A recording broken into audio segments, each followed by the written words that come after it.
Hi, and welcome to the Feel-Good Violin Club. I'm Liz, and today we'll be talking about the Beginner Practice Checklist, or the 6 guiding principles that are most important to keep in mind if you're a new violinist. If you're just getting started, you may feel kind of overwhelmed because as violin players, there's so many moving parts, there's probably a ton of ideas being thrown at you and just a lot to keep in mind at the beginning. So it may be hard to sort through all of that and figure out what's most important and what the things are that you should really be prioritizing. So in this video, I'm going to help you do just that. I'm going to pinpoint the 6 most important things to keep in mind so that you'll know you're getting started on the right path and putting your best foot forward. Let's hop in.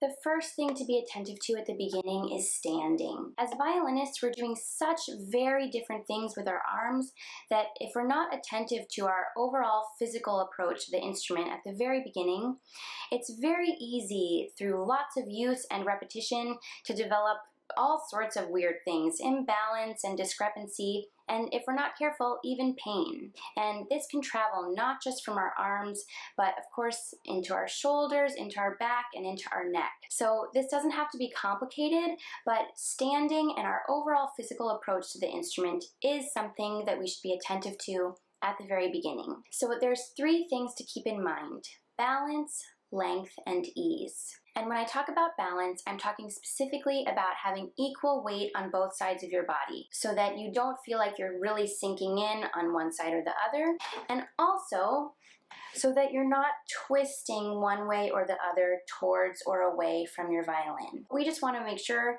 that we really stay nice and straight and in line. The second thing is length. So this just means we don't want to be like super slouching or slumping over. We want to make sure that we're standing tall. And the third thing is ease. Even though we want this balance and this length, we don't want to be stiff. We want to feel movable and easy. So that's why our 3 things to keep in mind with standing or sitting are balance, length, and ease.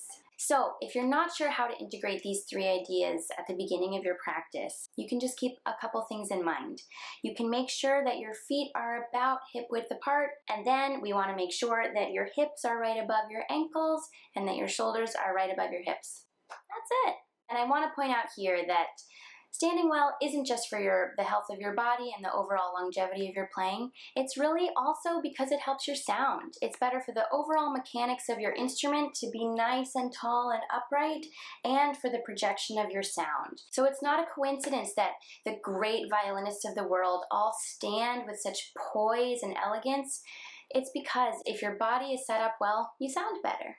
The second important thing to keep in mind is how you shape your left hand. And we're going to be talking a lot more about this in a much more in-depth sort of way in another video. So if you're interested in that, I hope you'll hit the subscribe button. But today I'm just going to give you maybe 1 or 2 little beautiful nuggets of things to keep in mind about your left hand. And the first is that we want your left hand to be spacious and easy. And the second is that we want your wrist to be nice and long and straight. It's going to be very tempting at the beginning, unless you have a really excellent violin teacher, to want to do something like this.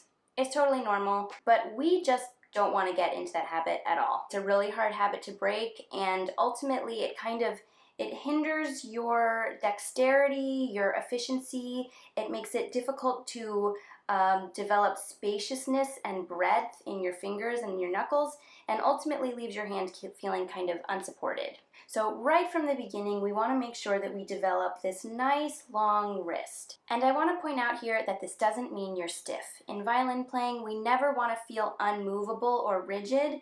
It's just that we want this to be your kind of neutral place. Ultimately, having a nice, long, straight wrist will help you develop freedom and dexterity. It'll help your left hand feel supported, and it will also help develop your left hand frame so that you start to develop much more reliable intonation. Especially if you're working with a very young beginner, little young violinist, the temptation will be to really grab and feel kind of like their hand is a clamp around the neck of the violin.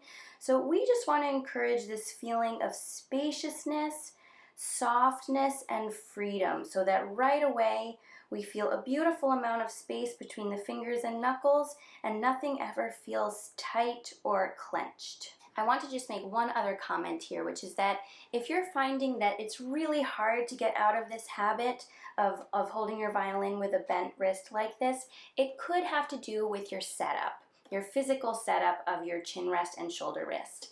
If this doesn't feel like a sturdy, stable, balanced, comfortable situation, you may just feel like your violin is unsupported, and that could be what's causing your wrist to want to do something like this. The third thing on our checklist is your right hand. And if you've ever seen a violinist in concert, you may have been totally fixated on the violin and everything that this hand was doing, but as we've learned before in the How to Make a Good Sound video, you know that the bow is what is most responsible for making those beautiful sounds that so intrigue us towards violinists. And if your bow hold is tight, we're going to hear that in your sound. So from the very beginning, even if you don't feel like you're totally in control of making this exactly how you want it at the beginning, we can encourage these two things: curved fingers and flexibility.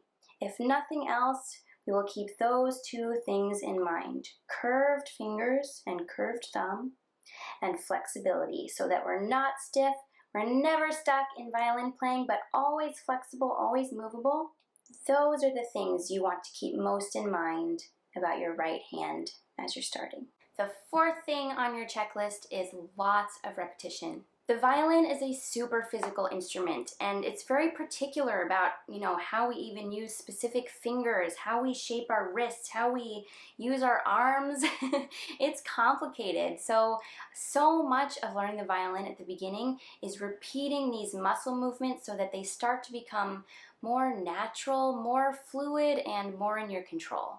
It's a good idea to break these techniques down into small, simple, very approachable exercises that you can repeat a bunch of times, of course, as long as you're feeling attentive and focused. As soon as you feel like you're kind of losing your attention span and you're distracted and things aren't going so well, it may be time to give it a break and come back to it a little later. The fifth thing on our checklist is to keep checking in. And this is good, of course, because it helps us reinforce good habits, like those things we were talking about at the beginning with standing and left hand and right hand and all of that. I think you'll find that if you're just checking in with these things at the very beginning of your practice session, that your body feels all sorts of weird and contorted by the end. So, of course, it's really good for that reason. But I also want to use this as a way to invite you to allow your practice session to really be a place of your utmost presence and awareness. This is really a time for you to check in with yourself, check in with your body, see how things are feeling, and see if you can make things more comfortable along the way. It's going to be really natural, it is for everybody, that as things get difficult, as you run into challenges in your practice session, that you'll want to get tight. And so the more that we keep checking in to find ease when possible, to find gentleness in your approach, the better for your overall progress and also for your whole experience and your well-being along the way. The fourth thing on our checklist is to have a long-term approach. Nobody gets good at violin overnight. It doesn't matter who you are. It's a process that really takes time and dedication. At the beginning, there's lots of things that are just going to feel super awkward and out of control. So give yourself time, give yourself patience, and you'll find that as you keep going on this journey, you will get better. Things will start to feel more comfortable. I also think that keeping a long-term approach allows you to celebrate and acknowledge the little victories along the way. Especially at the beginning, there's all sorts of new, exciting things and moments of accomplishment that I think are really important to acknowledge, and you're much more able to do that if you remember that you're not going to be like Hillary Hahn tomorrow. So all the best, good luck. If you have questions about any of this, I really hope that you'll write in our comment section. As I mentioned before, we have lots more videos coming soon about all sorts of technical things where we'll dive much deeper in. So I hope you'll give us a like and a subscribe button, and I really look forward to seeing you again next time. Bye.